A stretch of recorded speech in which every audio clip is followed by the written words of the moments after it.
Assalamualaikum warahmatullahi wabarakatuh. Selamat datang di channel saya. Di sini saya akan menceritakan sebuah kisah yang berjudul Kembar. Mau tahu cerita lengkapnya? Simak dan tonton videonya sampai habis. Dan jangan lupa untuk subscribe, like, dan share. Terima kasih. Namaku adalah Nala. Di sini aku akan menceritakan cerita horor yang aku alami bersama sahabatku yang bernama Rina. Cerita ini berawal ketika kita memutuskan untuk membeli sebuah rumah di desa. Alasan kami membeli rumah tersebut adalah harganya yang murah dan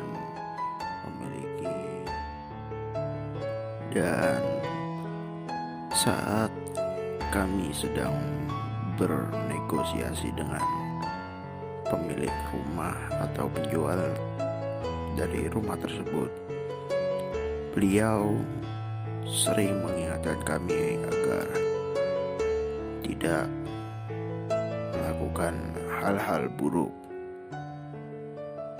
dan memiliki mental yang kuat serta harus rajin beribadah. Awalnya kami mengira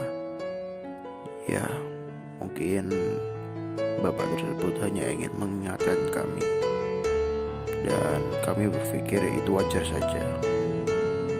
Dan setelah deal, kami pun merasa senang karena akhirnya kami membeli rumah bagus tersebut.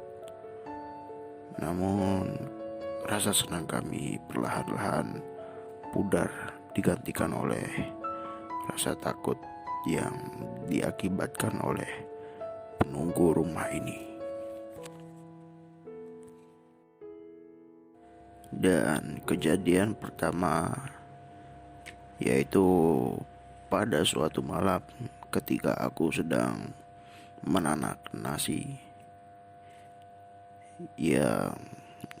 hanya untuk berjaga-jaga jikalau besok pagi aku malas untuk menanak nasi. Namun ketika aku sedang menunggu nasi matang, tiba-tiba aku mendengar suara pintu yang diketok. Karena aku hanya menunggu nasi matang, jadinya aku menghampiri pintu dan membukanya. Dan seseorang yang menutup pintu itu adalah Rina.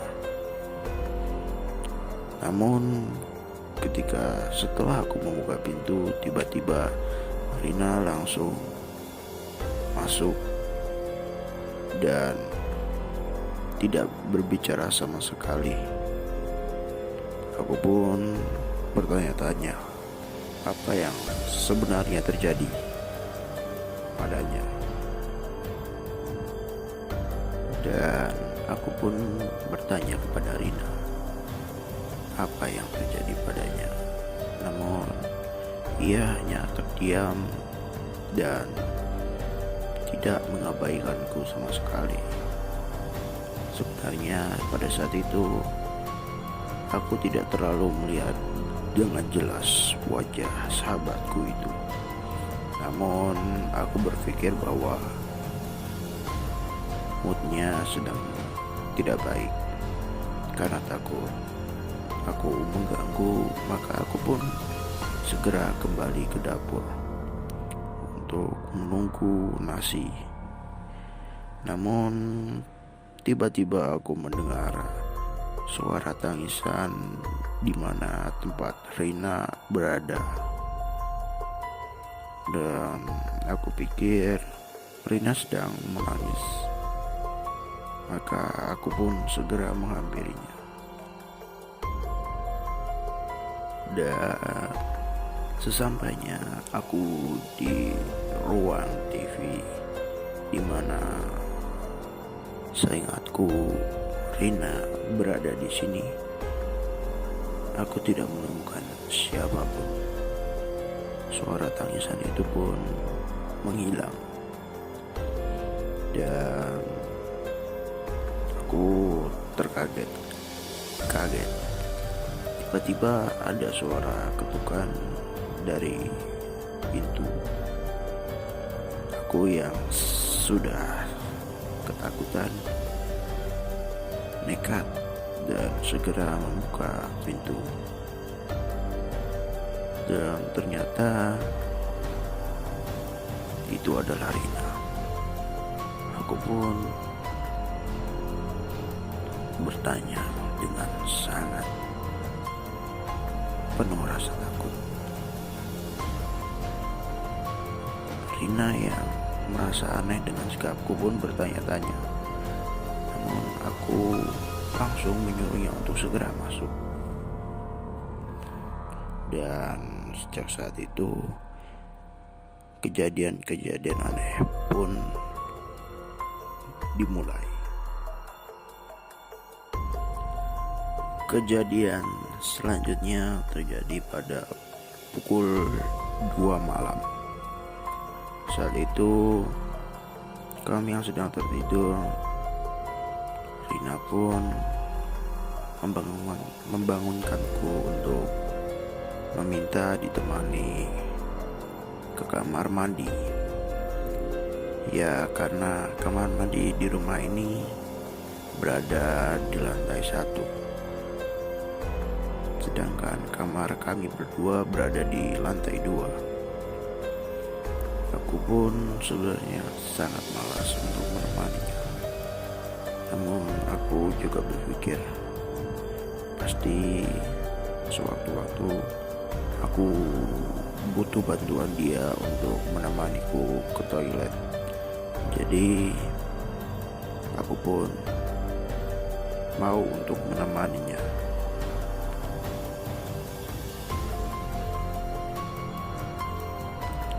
Setelah Rina masuk ke dalam kamar mandi, aku pun mengatakan kepadanya bahwa aku ingin naik ke atas untuk mengambil gelasku dan mengisinya dengan air. Rina pun segera menjawab iya. Aku pun segera bergegas ke atas tanpa membuang-buang waktu. Namun tiba-tiba aku melihat pintu rumahku terbuka lebar. Aku pun bingung.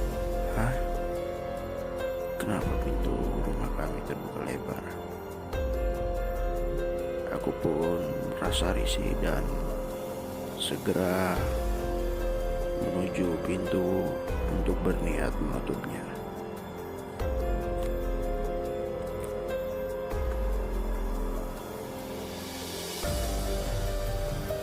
Dan pada saat aku berniat untuk menutup pintu rumahku, aku melihat di luar Rina sedang duduk menghadap ke pagar.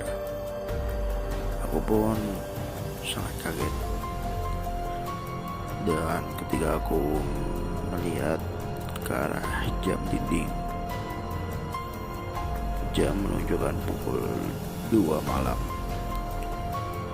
Aku pun berpikir, berani sekali Rina keluar malam-malam begini. Aku pun bertanya apa yang sedang dia lakukan di sana. Rina pun menyuruhku untuk mendatanginya. Namun aku menolaknya dengan alasan bahwa aku ingin mengisi air di gelasku terlebih dahulu. Dan jawaban yang diberikan oleh Rina adalah Iya, cepetan. Dan aku pun menurutinya dan segera mengisi gelasku. Sekian. Jangan lupa untuk subscribe, like, dan share. Terima kasih.